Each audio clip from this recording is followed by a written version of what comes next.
আসসালামু আলাইকুম। চলে আসলাম নতুন আরও একটা ভিডিও নিয়ে। আজ হচ্ছে 5 তারিখ বুধবার। তানভীরের বাবার অফিস ছুটি, আর ছুটির দিনগুলোতে হচ্ছে একটু সময় থাকে, তাই সবাই ঘুমিয়েছিল।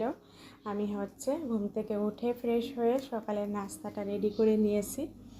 আজ সকালের নাস্তার জন্য করেছিলাম হচ্ছে রুটি, পরোটা, তারপরে হচ্ছে আলু ভাজি করে নিয়েছি, আর সাথে ডিম পোস্ট করেছি। আর আলু ভাজির সঙ্গে ডিম পোস্ট হলে বেশি ভালো লাগে খেতে।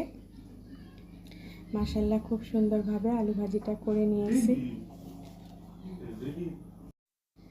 আর এখন সবাই ঘুম থেকে উঠে পড়েছে, সবার নাস্তা রেডি করে দিব, আর আমিও নাস্তা করে নিব। এরপরে হচ্ছে চা খাবো।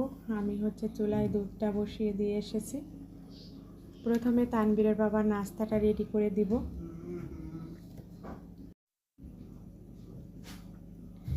এখন হচ্ছে আমি প্রথমে আলু ভাজিটা দিব, তারপরে হচ্ছে 2টা ডিম দিয়ে 2টা পরোটা দিয়ে দিব। এরপরে আমি আর আমার ছেলেও নাস্তা করব। ছেলে হচ্ছে রুটি পরোটা খাবে না, ওর জন্য আমি খিচুড়ি বসিয়েছি।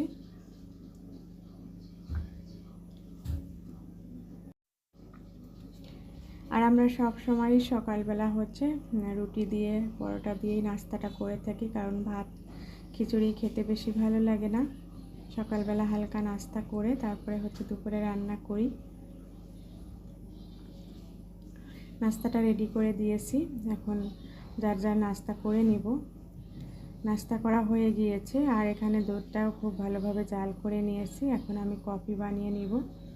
আর ছেলের জন্য খিচুড়ি বসিয়েছিলাম, খিচুড়িটাও হয়ে গিয়েছে।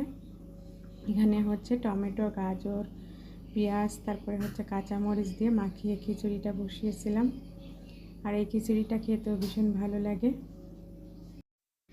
আর এখন কফিটাকে রেডি করে নিব, তারপরে হচ্ছে কফি খাওয়ার পরে ছেলেকেও খাওয়াবো। এখন আমি কফিটা রেডি করে নিয়েছি, নাস্তা খাওয়া শেষ। কিছু রুটি তো রয়ে গিয়েছে, এগুলাকে গুছিয়ে নিব। এখানে হচ্ছে দুজনের জন্য কফি বানিয়ে নিয়েছি।